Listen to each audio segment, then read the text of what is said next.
फुलंब्री तालुक्यात झालेल्या राष्ट्रीय ग्रामीण रोजगार हमी योजनेच्या घोटाळ्याची चौकशी आता सुरू आहे। मात्र या ग्रामीण रोजगार हमी योजनेच्या घोटाळ्याचा मुख्य मास्टरमाइंड कोण, अशी चर्चा आता सुरू आहे। याबाबत घेतलेला हा स्पेशल रिपोर्ट।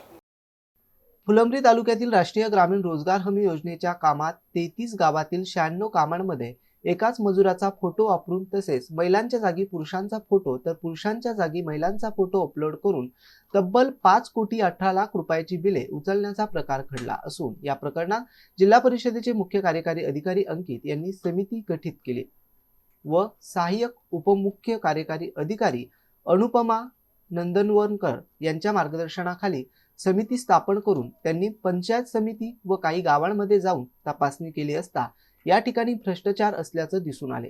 अहवाल सादर केल्यानंतर देखील कारवाई होत नसल्याचं दिसून आले। खासदार डॉक्टर कल्याण काळे यांनी जिल्हा परिषदेचे मुख्य कार्यकारी अधिकारी अंकित यांना सदरील प्रकरण बाबतीत खुलासा मागितला।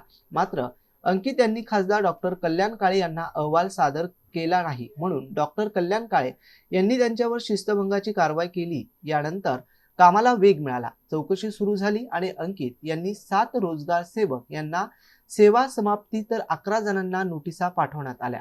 नुकत्याच 2 ग्रामसेवकांवर कारवाईचा बडगा उपसला असून त्यांच्याकडून 61 लाख रुपयाची रक्कम का वसूल करण्यात येऊ नये म्हणून त्यांना दिवसात कारणे दाखवा नोटीस बजावण्यात आली। मात्र या सर्व घडामोडी होत असताना यात फक्त रोजगार सेवक, ग्रामसेवक, ऑपरेटर, तांत्रिक अभियंता याला फक्त हेच जबाबदार आहेत का?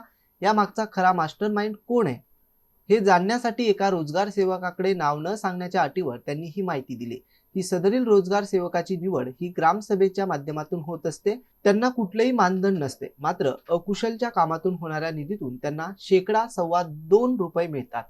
ही काम कुठला राजकीय पुढारी राजकीय पक्षाच्या मोठ्या नेत्यांकडून मंजूर करून आणतो? एक तर हे काम तो स्वतः करतो किंवा टक्केवारीत दुसऱ्याला देतो, मग सुरू होते कामाची प्रक्रिया।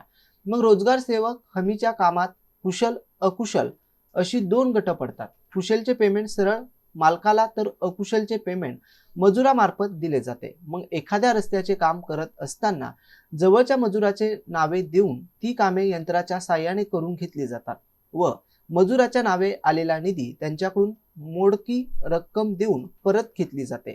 राजकीय व्यक्ती रोजगार सेवकांना धमकावून दाब टाकून आपली कामे करून घेतात, अन्यथा तुला कामावरून काढून टाकू अशी धमकी देतात। यामुळे या राष्ट्रीय ग्रामीण रोजगार हमी योजनेचा भ्रष्टाचार जेवढा सहभाग हा अधिकारी कर्मचाऱ्यांचा आहे त्यापेक्षा जास्त सहभाग हा राजकीय व्यक्तींचा आहे। तटपुंजा मानधनावर काम करणारे रोजगार सेवक हे फक्त बळीचा बकरा बनले असून खरा मलिदा लाटण्याचं कामे मंजूर करून आणणारे कंत्राटदार हे खात असल्याचं त्यांनी स्पष्ट सांगितले। मग कारवाई जर रोजगार सेवक, अधिकारी, कर्मचारी यांच्यावर होत असेल तर त्यांच्यावर कारवाई का होऊ नये, याची चौकशी का होऊ नये असा सवाल या ठिकाणी उभा राहतो। मग आता कंत्राटदारांची चौकशी जिल्हा परिषदेचे मुख्य कार्यकारी अधिकारी अंकित करतील का, याकडे आता सर्वांचंच लक्ष आहे।